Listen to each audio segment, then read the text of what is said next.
All right, so now we're going to move into treatment planning. Wow, have we done a lot with this client or what this morning, huh? We first time we met them, now we did screening with them. We started building rapport. We learned a little bit about that process. You know, and one of the things too, you know, you can talk to your clients about this stuff.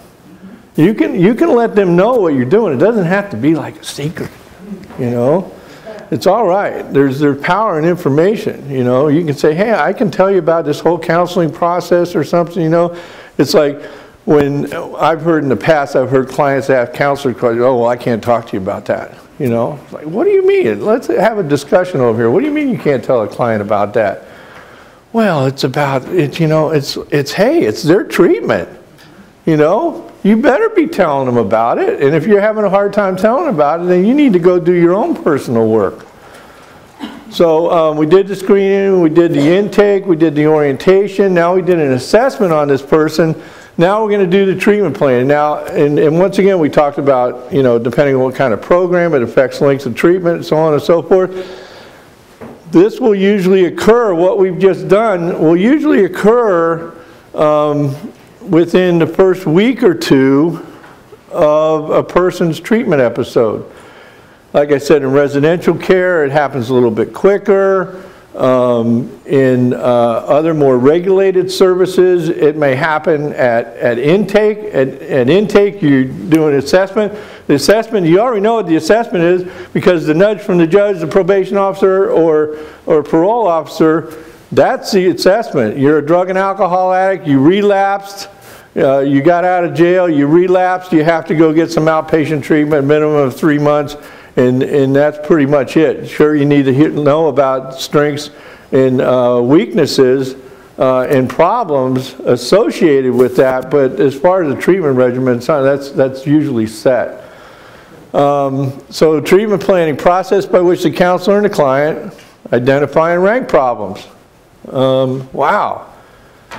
What's the key there? Counselor and client, okay? Not counselor and agency, counselor and clinical supervision, it's counselor and client. Why? Because the client is your partner. Client is your partner. Identify and rank problems needing resolution, establish agreed upon immediate long-term goals, and decide on treatment methods and resources to be used. Okay, so in assessment, we looked at what their problems were. Can't hold a job because every time somebody says Niagara Falls, I go off, okay? I go home, the kids scream at me, I scream at my wife, I can't hold a job, I end up at the bar. And I've had a hard time expressing my feelings about this except through anger for many years. How do you rank that? And you know, I'm just going to cut to the chase and tell you, the way you rank it is through your rapport and relationship that you built with this client. You know which one is more important to their success than the other. Now they both may seem similar, okay, but is his ability to express his feelings, does that rank above his anger going off? I would think it would, okay?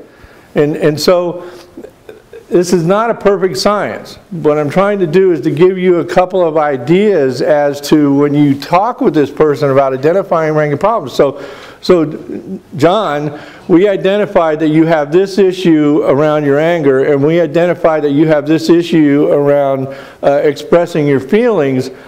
I believe that your inability to express your feelings really sets off your anger. Okay, so I would like us to rank your ability to discuss your feelings and express your feelings higher than your anger. But for John, it might be, I got to quit raging. He can't see past the rage. You understand what I'm saying? And that's the importance of a counselor being able to take that objective seat, because we're not inside of John. But because through motivational interviewing we've been able to get him to say, You know, because when he says, well, I do this, and when somebody says Niagara, I go off, or I go home and the kids yell at me and I yell at the wife. Wow, why do you think that is? We ask an open-ended question.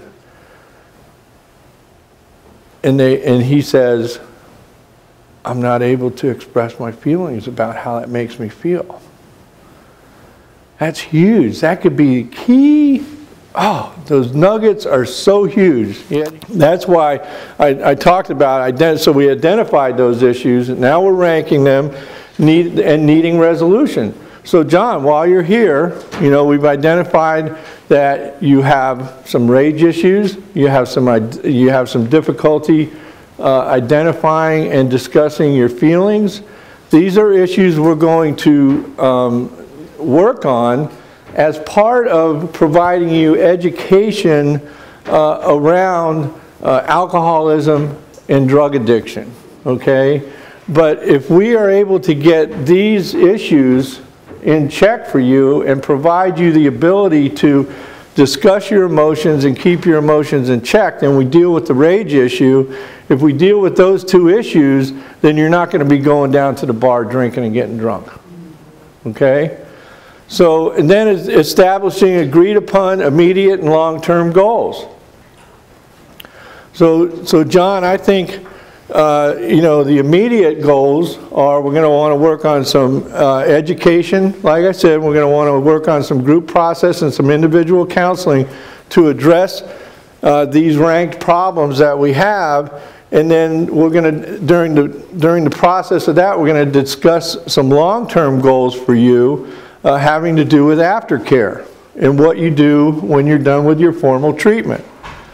And then deciding on the treatment methods and resources to be used. So John, in the process of ranking your problems and agreeing upon the short and long-term goals, the methods that we're going to use are, we have group process sessions, we have individual counseling.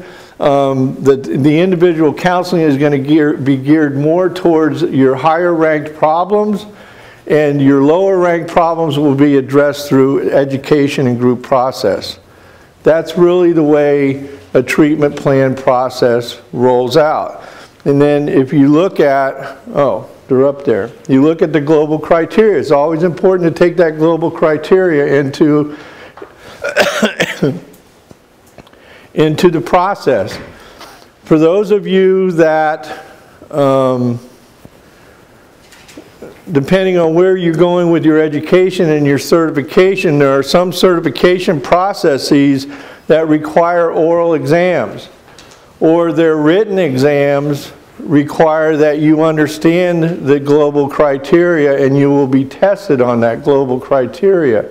So not only is this important in your day-to-day duties in providing continuity of care and quality care to your clients, but those of you that are looking to get certified, some of your certifying bodies will require you to have knowledge and ask you specific questions about this either on their test or require oral examination where you have to present a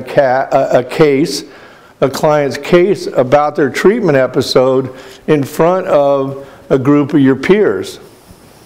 We can talk more about that later if you want information about that.